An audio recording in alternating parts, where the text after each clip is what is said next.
Welcome back to Breaking the Silence. This is In Conversation With, and I'm your host, Steve Neal. And we've been doing this for a while now. And speaking of doing something for a while now, Whitley Strieber has been a guest on this show, longtime friend, long time, many, many times. And we're really fortunate to have him back here today because he is one busy guy. Thank you, Whitley. Well, thank you, Steve, for having me. I'm glad to be here. I flew in from a wonderful conference at the Lilydale Assembly of the Spiritualist Church of America yesterday, and then spent after that last Saturday, a few days at the Chautauqua Institution, which is the uh, the assembly of the various Protestant denominations, and it also has a Jewish group in it and a Catholic group. And Ann and I lived there in the summers through the 90s, and it is a very, very precious place for me. So I was really, really enjoying myself there very much. And now I'm back. I'm back I'm here. glad. I'm glad to hear that. But I'd have to ask you. Um, you're always really, really busy, and you've talked about just having some time just to have some downtime, which you never seem to get. But at the same time, the things you're doing are just so fascinating. And where you just described being had to be fascinating because obviously people know who you are there and they know what's going on right now. I would be fascinated to know how they're taking all this. And you know what I mean by that. Well, it's interesting. At the Lilydale Assembly, they do know me. Yes, everybody does. They would recognize me because they watch these shows and so forth. Not so much at the Chautauqua Institution. I was recognized only a few times, and the people there generally are very civil. It's a wonderful place in the sense that it's a place where, you don't need to lock your hotel room door, and everyone uses bikes. You don't need to lock your bike. You just leave it wherever you need to leave it in, depending on what you're doing. And if you should drop something like a credit card or a wallet, it's going to be returned to you. It just is a wonderful place like that. And I use it as a source of contemplation and precious downtime, which I took advantage of on Sunday and Monday very definitely, and then into Tuesday, and flew yesterday, Tuesday afternoon, and for 5 hours getting back.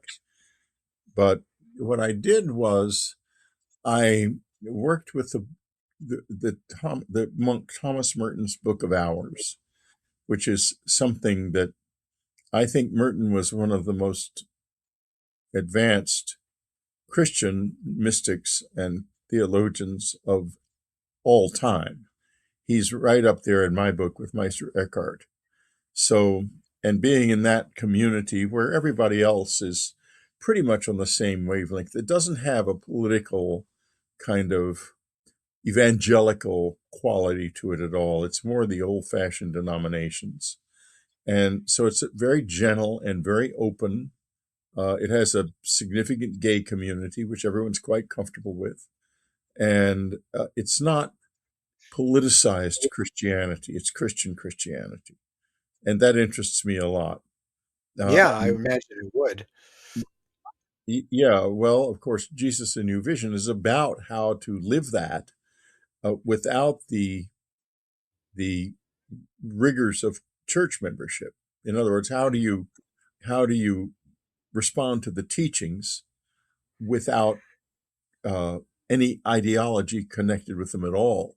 So my book is that book is designed to appeal to anyone on a spiritual search, whether their axis is Christianity, Islam, Shinto, which by the way is a marvelous journey of its own, Hmm. Buddhism, or any of them, in Native American, anything, shamanisms of the world and so forth.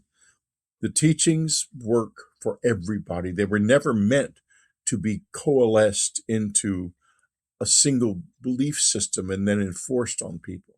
That happened after Jesus died when he was declared to be a god in a country, in an empire which its gods were failing. It was experiencing uh, epidemic after epidemic, famines, invasions of uh, barbarians, runaway inflation. The whole thing was collapsing, and Constantine knew that the gods, which were integral to the state, they were the state and its gods were the same thing. Huh. They were not being accepted because people would, in those days, you couldn't, if you went to a temple with a sacrifice, if you were poor and you only had a little thing like a pigeon to give, that wouldn't that the god wouldn't care because the priests didn't care. And people threw themselves on the temples of Asclepius and so forth. At one point, one of the plagues was so terrible and spreading so fast that they thought that it was spread by people's eyes. By looking at someone, you could give them the plague. Jeez. And they were dying in heaps. Not then, but later, 200 years later, the city of Constantinople would be so completely depopulated that the emperor had to send out the remains of his army into the countryside to force people to repopulate the city. And Wow. in these circumstances, Constantine, who was a very thoughtful man, realized we need a new god because the old gods don't work. And he decided on his mother's god, Jesus, the rabbi. And that is because he saw the didache, the Christian rule of community, and how it had brought the Christian peoples all through of the empire, the Christian communities of the empire, through all of these catastrophes intact. And he decided quite consciously to declare that Jesus was essentially a sun god Hmm. and placed his birth in Bethlehem in the same cave that Venus had previously given birth to the sun god Huh. Adonis. And Yeah. Venus became the Virgin Mary, and Adonis became Jesus. But behind all of that is a brilliant teacher, one of the great teachers of all time, who was able to say things that caused us to be able to do two things. One, anyone could get into direct contact with God. All you needed was a piece of bread, and really Hmm. not even.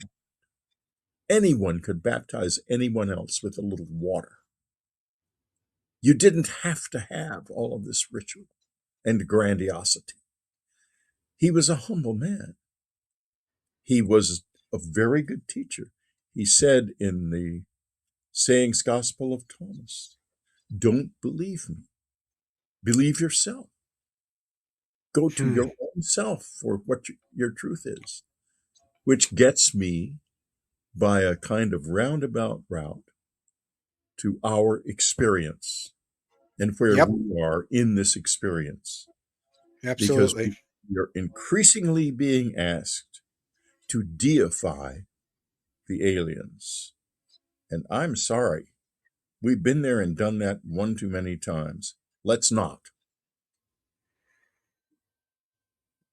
I don't get that vibe at all from your community, which is my community, which is our community of people who have these experiences.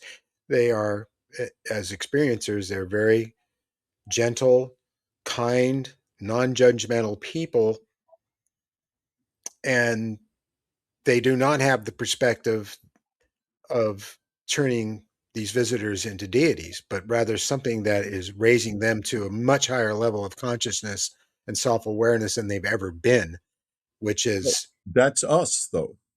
I'm talking about outside of us.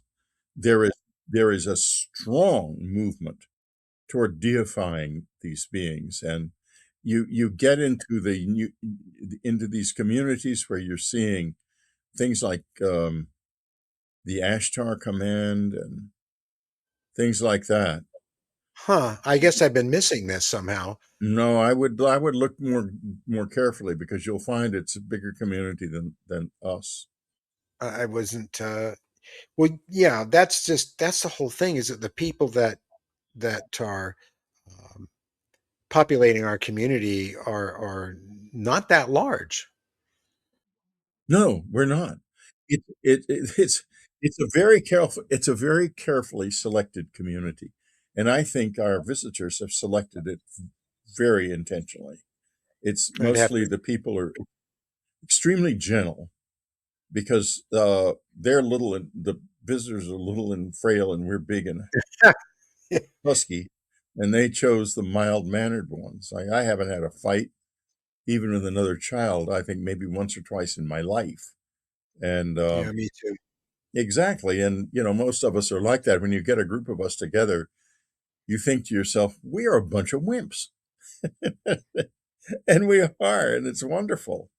Um, Also, intelligence, there's a lot of really smart people in the experiencer community. Really There smart. really is, When you see, and yeah, go ahead. we keep you and I both. We keep meeting new ones every day. Every Right. day we get more and more subscribers. But it's not just subscribers. They write to us. They reach out to us. They want to talk about their experience. They get involved with our support groups, which are private online that we have. It's amazing to watch all this grow. Um, and it's like we all know each other. Yeah, there's a sense of familiarity that is very reassuring. And there are a lot of people who are coming onto the scene, Kim Engels and Meredith Spearman, who are really brilliant people. And there's lots of them. And of course, there's Jeff Kripal, who is very much a part of this community, although he's not an experiencer at all. I think he wishes he was, but he's had one big experience. It was with, I believe, the goddess Kali, and that aspect of Oh, this, this strain of the numinous uh, feminine in this is very powerful as well. We have, of course, Chris Bledsoe is very involved with the lady, and Amanda Mariamne, she calls herself.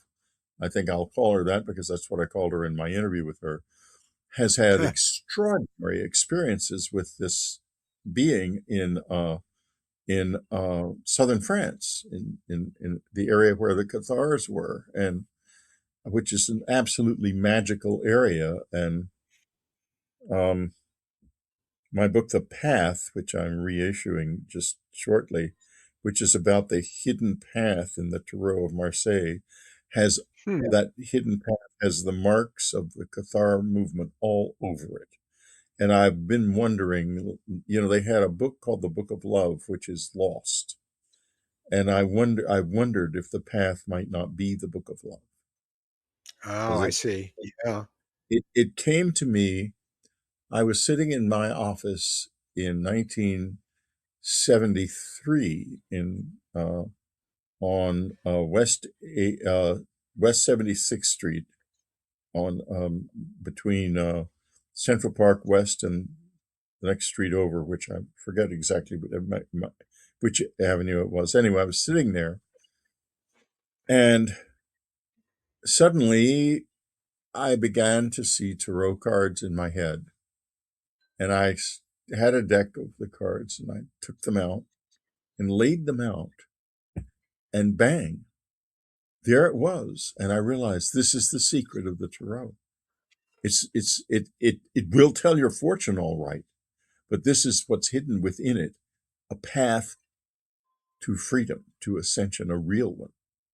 And it later, many years later, as I studied the Cathar movement, I can see in the path a relationship to what you can find of the real Cathar movement, which of course has been greatly distorted by uh, history because the church had to make sure that people would be sympathetic with its brutal destruction of the Cathars. And they did that by inventing all kinds of bizarre rituals and stuff that the Cathars were supposedly engaged in. So, Yes, anyway, well, this is what has been interesting to me lately. And I've also had just this morning an extremely intense uh,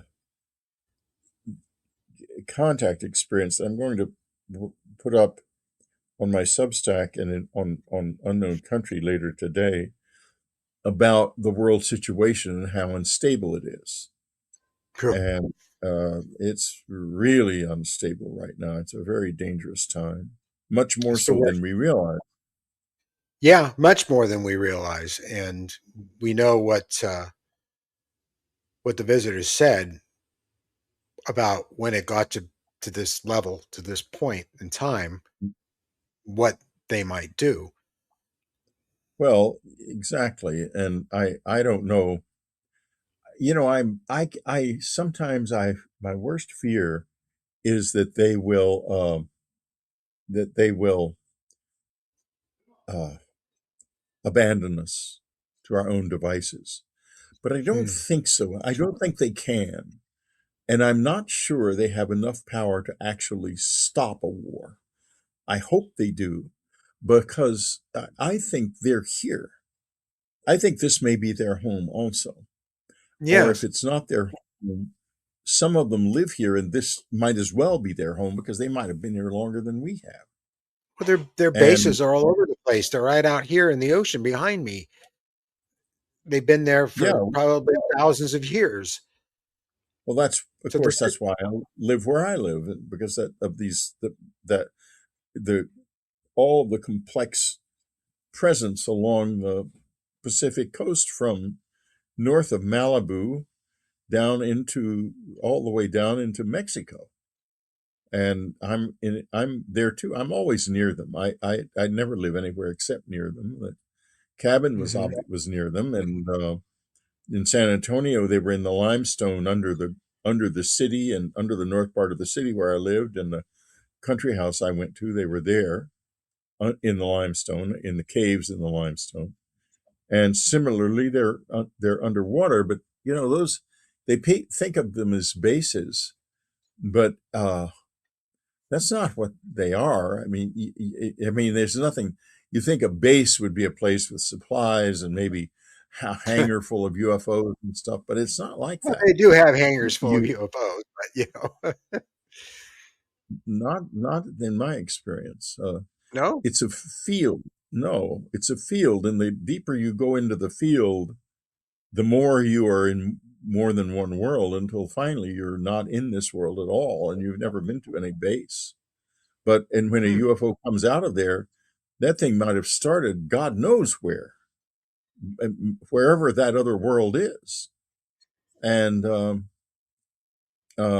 that world is part of the fairy lore. It's part of the Yeah, the ancient literature of all of mankind and the religious literature of all of mankind.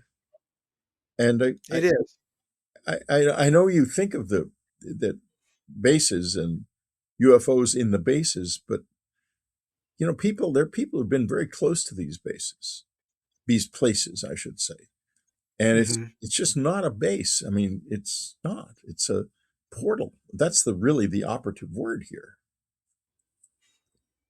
You go You closer, know, you go to it, the more and more you're in another world until finally you're there. some kind of structure must be there because, well, not must be, but I think there might be because Google's been very good about covering it up. Oh, there's structure, all right. There's structure, but as I say, especially the one near me, you go close, the closer you go to it, the more you are in another reality. I mean, maybe there's some storage. I don't know. What one of the people who was researching these bases and said they'd found the one that Carolyn Corey found in her documentary. I wish the documentary would come to me. Anyway, it was off the point of Catalina Island, just north of the island, and she Hmm. filmed UFOs coming and going from that area. And but again, and there was a seamount under there that Tim Gallaudet said he thought might be a base, and Right. he was going to go down and search it, but it turned out to just be an ordinary seamount. But the Hmm. but the presence is still there because there's Yeah, like it is.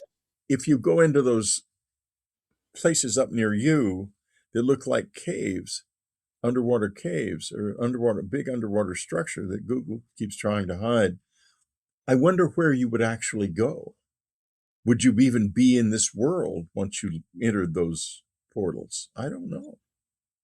This is right off the Channel Islands. I mean, we're directly across from. In fact, the boulevard that I'm right over here, I can throw a rock at it, is Channel Islands Boulevard. And of course, Mary and I have witnessed that one craft coming out of the ocean that day in broad Yeah, daylight when we were on the way to the studio, and you could see all this mist, ionization of water coming off of it, and the predominant breeze was blowing it slowly this way.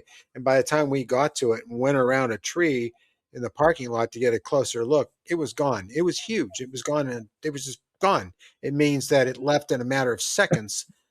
And then there was the night that I was talking to you on the phone in the I backyard, remember and it that. was, yeah, and I saw that enormous triangle, and it was just, what a wonderful moment that was. Uh, I I was sort remember of your call. exaggerating. Yeah, I know. It's Really? just, of all the people to have on the phone and have this happening, it was done on purpose. I'm sure of it. Yeah, I'm sure it was. It was a remarkable phone call. In the middle of the phone call, you changed completely. It was extraordinary. Um, Yeah. Well, but they want us to know what I this think is real. I and here's a good question, and let's get back to it in a minute. Sure. Why do they need to convince us that it's real? That's fascinating. But before you go on, I want to make another. Yeah, I want to make to talk about something else. No one has ever, to my knowledge, mapped the homes and the locations of experiencers. And I'll bet you if you do that, you will find them clustering in areas that are near these portals or bases or whatever they are. Because I've never been far from one in my whole life. Me Not either. even, maybe when I lived in England, I wasn't because I was in the middle of London. But I was also near Regent's Park, and I just don't know. But certainly when I was in this country, it was always uh, I lived in a number of different places in Manhattan, but when Anne took things over, we soon moved down to LaGuardia Place on in the Village between Bleecker and Houston Street. Well, we were between West Fourth and Bleecker, but we were in that immediate area. Now, that was an area of very strange area. First, I'm not going to get into it in any detail, but there Hmm. are unusual people who cluster in Washington Square Park at night. And I don't mean just drug addicts, I mean people with unusual origins and abilities. And I would be able to lie in bed. We were just barely a block south, and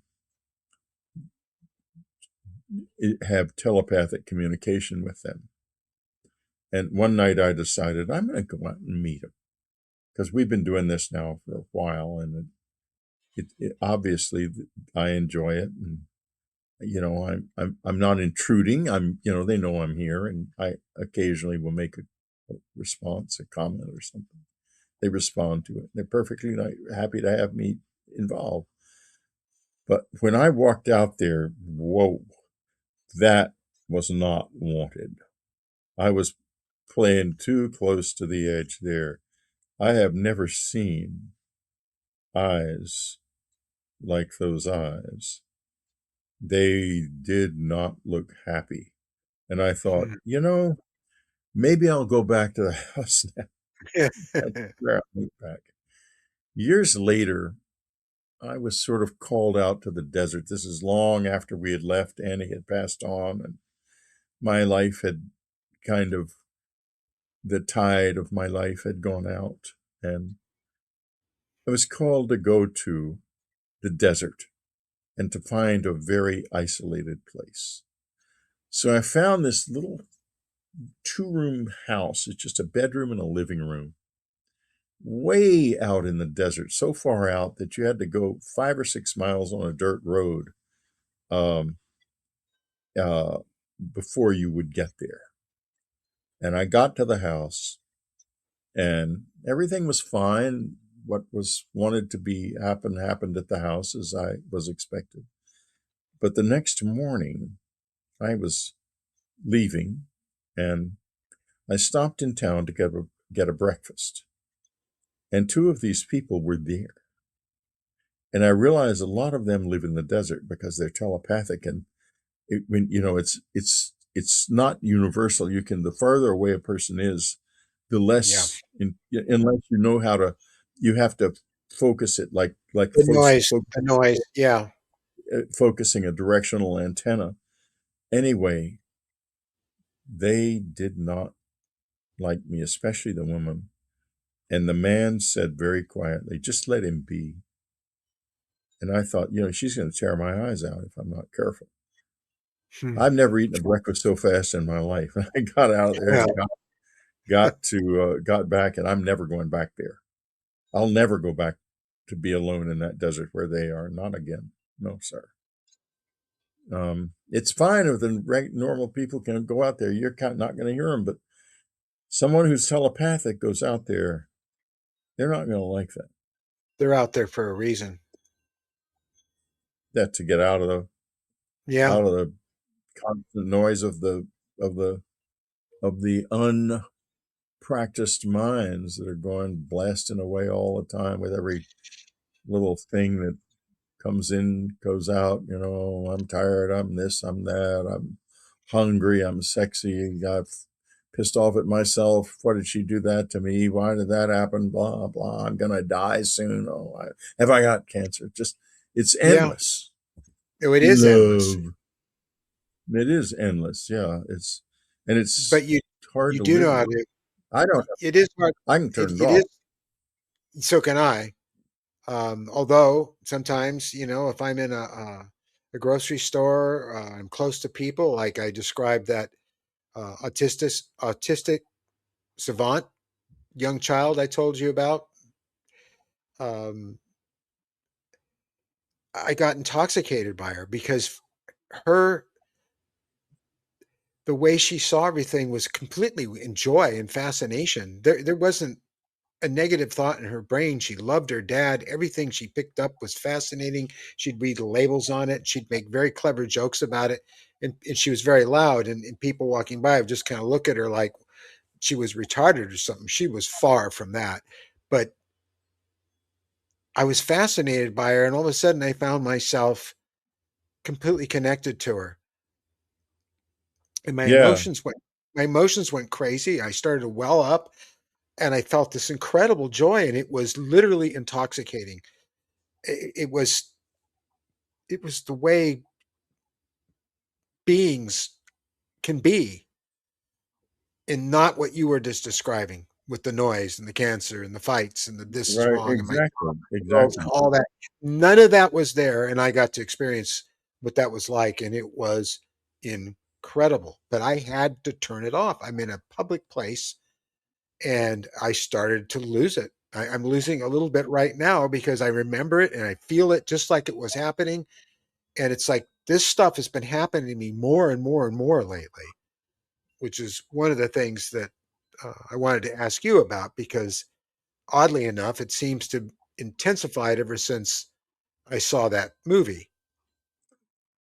Being in the produce department where all the fruits and vegetables are helps that because the plants are still very alive, even though they're picked and so forth, and there's a surprising amount of joy among them. They're not unhappy to have been taken. They're not. There isn't any misery there. It's very much in the plant world. Everything is always as it should be. In other words, it burns down. It doesn't. Then it's this is accepted. It's a level of surrender that those of us who are able to move and run around and so forth, we don't have that. But the people in that particular level of what we call autism, which is Mm. because you know they they don't have that either. So No, they don't. no. Well, gets back to what Annie said was the single most important thing in all this experience. The two words, have joy. How can how is it that we can do that? But let's go back to Why do we need to be convinced? well, that's the problem. I have some ideas. As soon as you need to be convinced, you've already dropped the thread. There's always been this, inst well, not anymore, but there up to recently, there was always this skepticism in me. I had to remain skeptical, even of my own experience. I felt I needed to do it, and I think it really bothered them. So they finally just lowered the boom on me, and I went, "That was it. I'll never do that again. I'm not going to question it anymore. I accept it, and they're real, and that's that." But it took me years to get to that point. You ever done any acting? You've done a little acting, haven't you? Yeah, a little bit, mostly playing aliens in movies or ghosts or monsters. Any real acting? Have you ever tried to remember Hamlet's soliloquy or do Mm, something like the extraordinary monologue in David Mamet's Dark Pony? no, Really do no, that not particularly. part. But that scene in Blade Runner always caught my attention. All those memories lost like tears in rain. That Like Tears in the Rain, yeah, and Yeah, he Rutger Hauer. He was. he ad-libbed that. That was incredible. That's one of the greatest scenes in all movies. Yeah, I think it is. I've probably watched that original. Uh, that's one of the movies I watch once or twice a year. There are certain movies I will go back to again and again and again. Lilith, the Robert Rossen picture, where Warren Beatty makes his first appearance in movies, and Gene Seberg is in it. It's an Hmm. incredible movie about the the the power of illusion and the blurring of the line between what we call mental illness and mental health. It's and Hmm. beautiful. And then another one is what I consider the greatest vampire picture ever made, which is The Reflecting Skin. Now, see, Uh, I've never heard the reflecting skin, and I've never heard of. You said Lilith. Lilith, well, like Lilith, Lilith, yeah, and The Reflecting Skin. The Reflecting Skin takes place in somewhere in like Nebraska. It was actually shot in Canada, but that's neither here nor there. And it's about the vulnerability and danger of childhood and the savagery and vulnerability of children. And it is without question the most sinister and powerful vampire movie ever made by far. Nothing Wow. else even comes close because everything else counts on the image of the vampire as being the source of the scary energy. And in this film, all of the sources never appears. You never see the vampire except from a distance and in a car. But it is a brilliant. It's a masterpiece. Um, But to answer your question, no, I haven't done any actual acting. As you know, here I am, and I'm going to well, you should be an actor. try to give up yourself to a great character and see what happens. Well, the only way that's going to happen is I have to write it myself and film it myself because no one will give me a budget to do anything. No, I'm talking about like I spend a lot of time memorizing poetry. I do it. I don't do it because I'm going to do it anywhere. I'm not going to go out and recite poetry. I think a Whitley Strieber poetry recital would draw a crowd of four people, three of them I don't know probably about already that. dead. You've recited poetry to Mary and I, and it was wonderful. In on Well, many occasions over the years, you have done that, and it's well, always been that's true, a but wonderful experience. my experience is that most people want from me saucer stories, not poetry, not Yeah, philosophy, it not just, it gets old. I mean, people want to talk to you about the metal ship, the gray alien, um, where they're from, why they're here, all that. It's so much deeper than all that, and it's really yeah. hard to tell anyone who's not an experiencer or hasn't at least studied experiencers with the correct intentions to understand that because it's just Jacques gets it, you get it, Jacques does get it. Yeah, Jacques gets it better than anyone in the world, including me. He's the best. He's got the best mind when it comes to this stuff ever. There's no one else who's and done he's as such a well. nice human being. He's just a nice human being, and I love I love the book cover Yeah, that's right. He with the has mask and the a, gray. a rigorous intellect and also a wonderful sense of adventure about him in his mind. He's willing to go down any path that seems to have a light at the end, even though he's told from the beginning that path is not worth going down. And he goes down Hmm. anyway, and it turns out to be that light is shining from a fairy mound. And even though it goes out as soon as he reaches it, he knows he's reached something. Well, Let's he go back saw to it. the board. He experienced it. That makes a good scientist. Someone who Yeah, does that. let's go back to LaGuardia Place. I want to finish that Okay. because we're going to be talking about time. Um, Time. My God. okay, so we move to LaGuardia Place. Anne finds the place. I should have known at the time that if Anne found it, it had special meaning. So we're down there, and I'm in, engaging with these telepaths in the park, in the Washington Square Park in the evenings, and and I'm really loving the house. I mean, we have a wonderful place, and this is the best years of my life.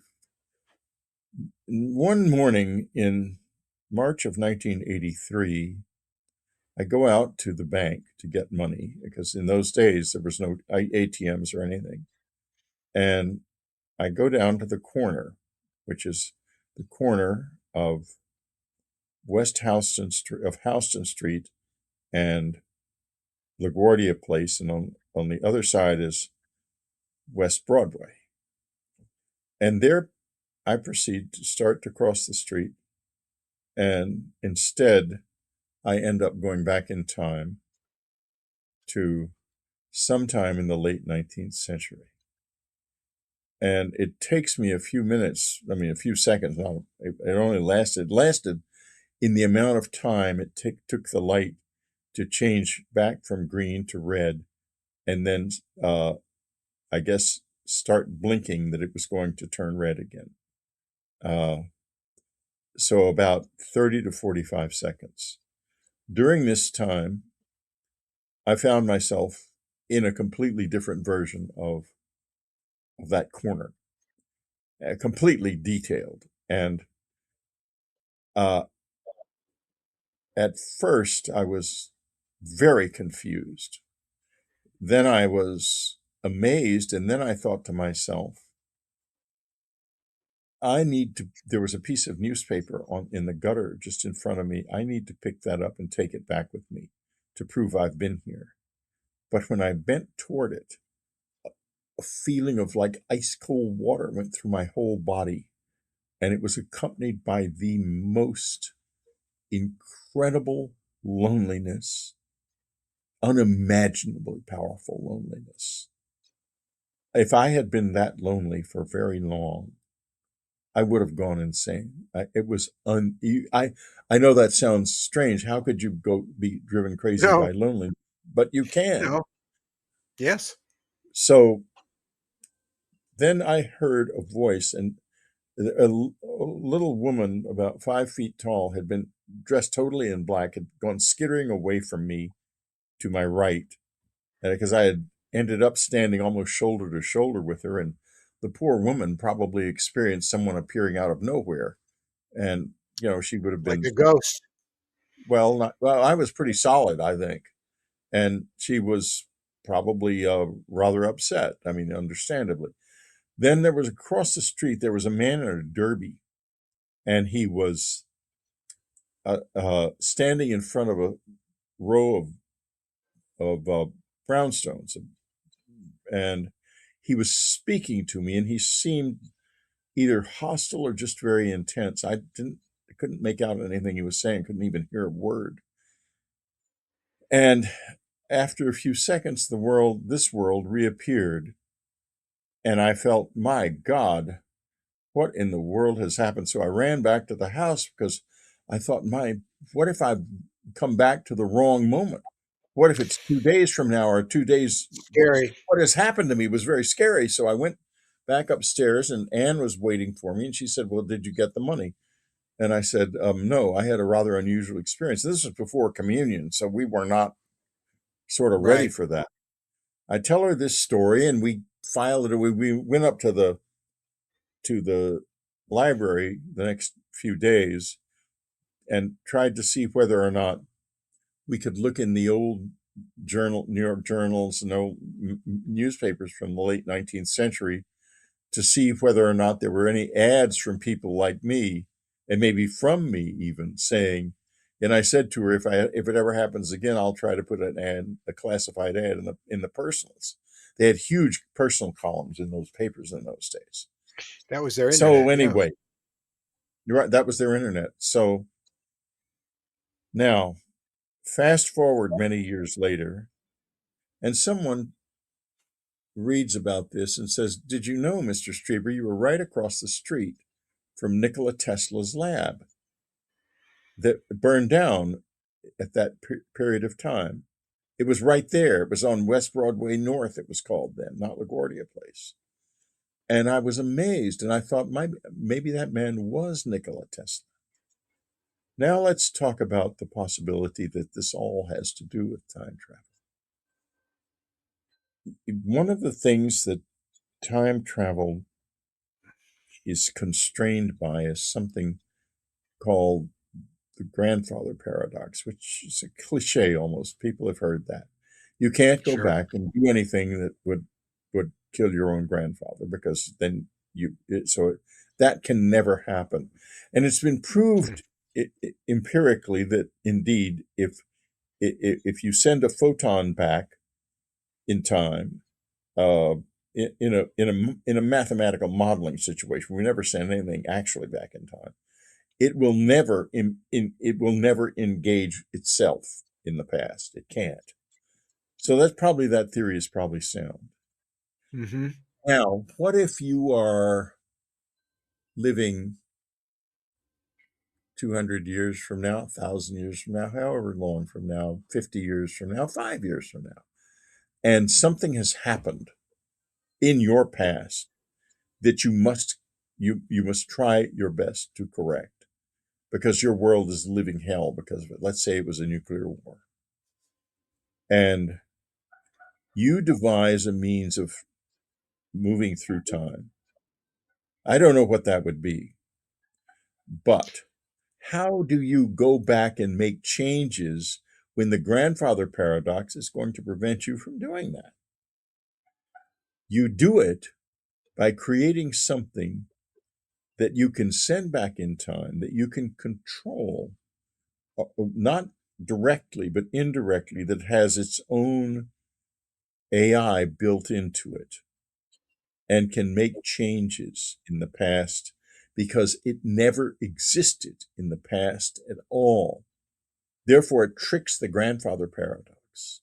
Hmm. And it Hmm. could be that little thing peeking at you, peeking out at us from behind you, is that very thing, that they are not beings from another world at all, but the artifacts of a time machine that has been sent back by our People. own future to try to save itself from whatever happens.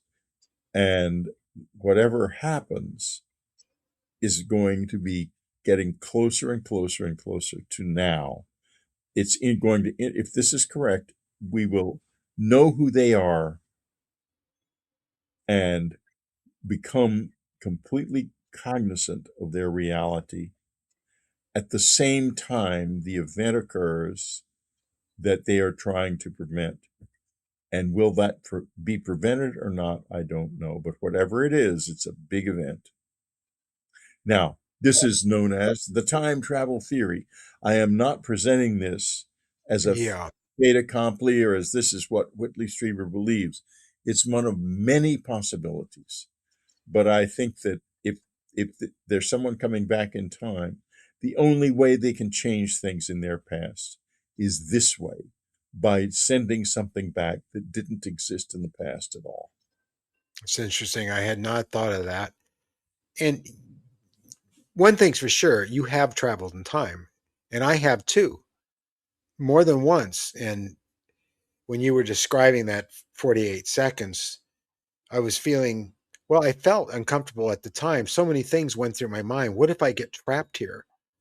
I can't get trapped back in 1960. What was it? 1965, right around in there was one of the times I went back to when I was in school living in Pacifica. Another time was to the 40s, and I met this guy, and he had, oddly enough, a model airplane kit, and I went and talked to him, and he showed me his Quonset hut where he had his little shop set up, and he was building like Gilo style planes in there, and I was telling him that I'm from the future and what we have in the future would blow your mind. And I was telling him about the radio control. It goes on and on. This has happened several times, and I know it's happened to you several times. So Well, it happened to me time personally, for sure. we know personally that you can travel in time. I'd never had a thing like that happen again. Well, That was I think going back in time for that 48 seconds was something like that because none of it was very long. I even went no. to my old high school and told this girl I knew. She freaked out when she realized it was me and I was older. And she said, "Do we ever land on the moon?" And I say, "Yes." And I told her who did it and everything. And then choom, I came back. Did you ever meet her again in this time? No, I didn't even think to try to do it. Why not try now? You must remember her name. No, I don't. I remember her face only. That's the problem. And I don't have a yearbook anymore. My mom had all that stuff and she died. You know what's happening? What's that? The grandfather paradox.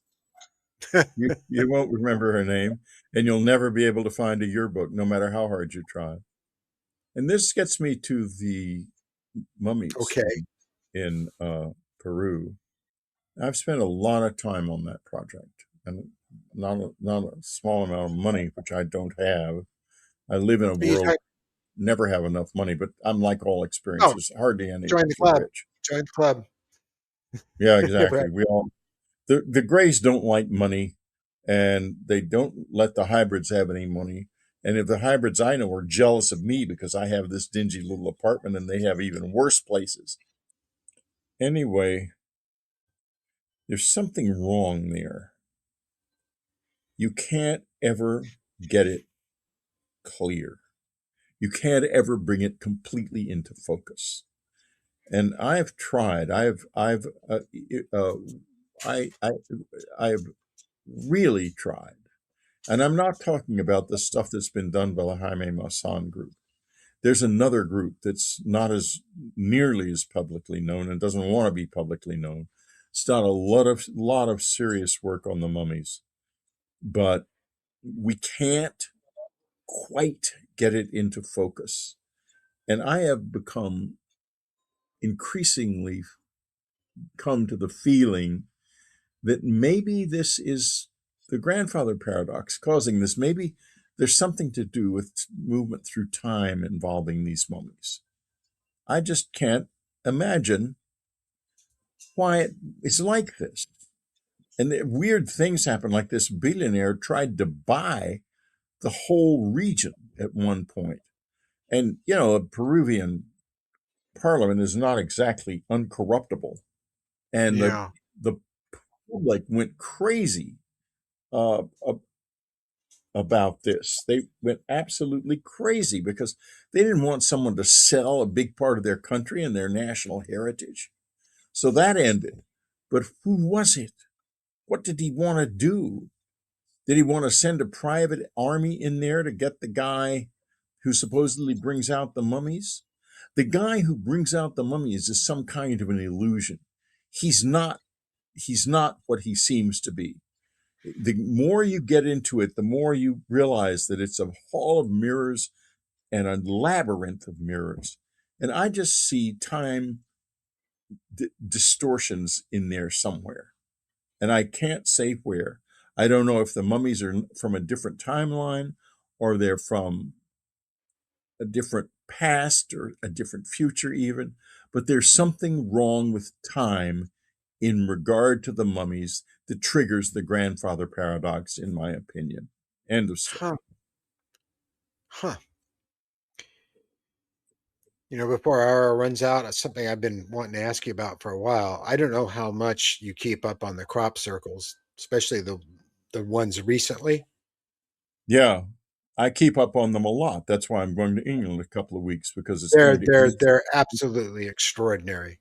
And Yeah, and what really struck me was when Spielberg did a whole bunch of interviews before the movie came out because he wanted to set the record straight that this was not the movie you think it's going to be. This is about empathy. This is about the fact that he believes this is all real. And he said that publicly on national television all over the place. And when the trailers are being shown, I was looking at some of the comments, and this person said, I've lost it for Spielberg because he's got a crop circle being formed in it. And everybody knows that was one of the first things to be explained away within the shadow of a doubt. And I thought to myself, my God, man, have you really looked at those things?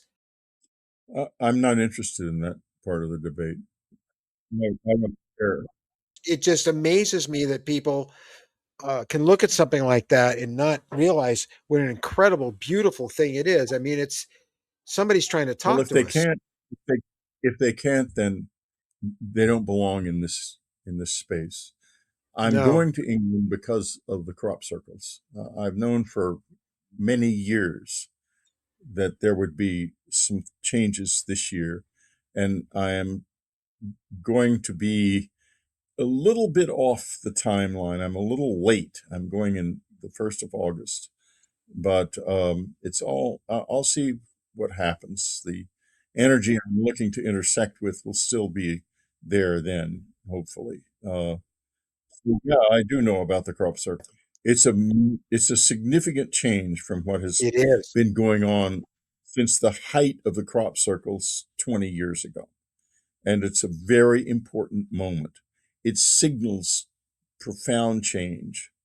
And the unfortunate thing is that the summer is so hot in the UK that the fields are being harvested earlier than usual. They're being harvested between 3 and 6 weeks earlier. The result of this is that my timing is off. I should have gone at the beginning of July, but I'm going at the beginning of August. So I hope there will still be some of the things I'm expecting will happen. Some already have. And I will be able to intersect with the energy that will be there.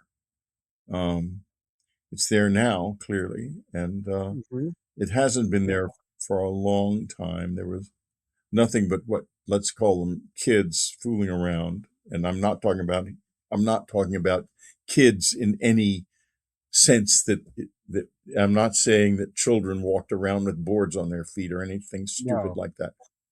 Young presences were out in the fields every once in a while for the past 20 years after it was realized that this was not the time. And now the time is, it's being tried again, because we're in a moment of profound inflection on this planet. My Yeah. Substack and Whitley's Journal will be out later today, as I said earlier, and we will get into the geopolitics of it, because it's a very, very dangerous time right now. And uh, so we just have to live it. We're here and we're going to have to live it. That's absolutely correct. And those crop circles are popping up almost every day, and Yes. they speak to me. Well, they challenge us to not only live life, but to make it beautiful. How do you make something so chaotic beautiful? The crop circles are the template, and you can take that into your mind and heart and soul and make that part of you. And as Walt Whitman says in his poem, and everything that the boy saw that morning became part of him. Maybe that's where we end today. Yeah. Well, I want to end by thanking you for being such a supporter of what Mary and I have been doing, and for the wonderful things you said about um, the little short film that I did for our intros on Substack. I wasn't aware you did that, and I was checking your Substack page and I saw that. I just want to thank you, because um, a lot of people that are on your site are coming over and joining our Substack and our channel, but also a lot of people from our site and from our Substack are coming over to your channel, and I just think it's a beautiful thing, and I really appreciate it. There's a beautiful weave in the world, a weave of golden threads, and each one of us experiences is one of those threads. Whitley, thank you so much for being back on our show again. I've lost track of how many times you've been on, but you've always been there for us. Thank you. Thank you, Steve, for all you do.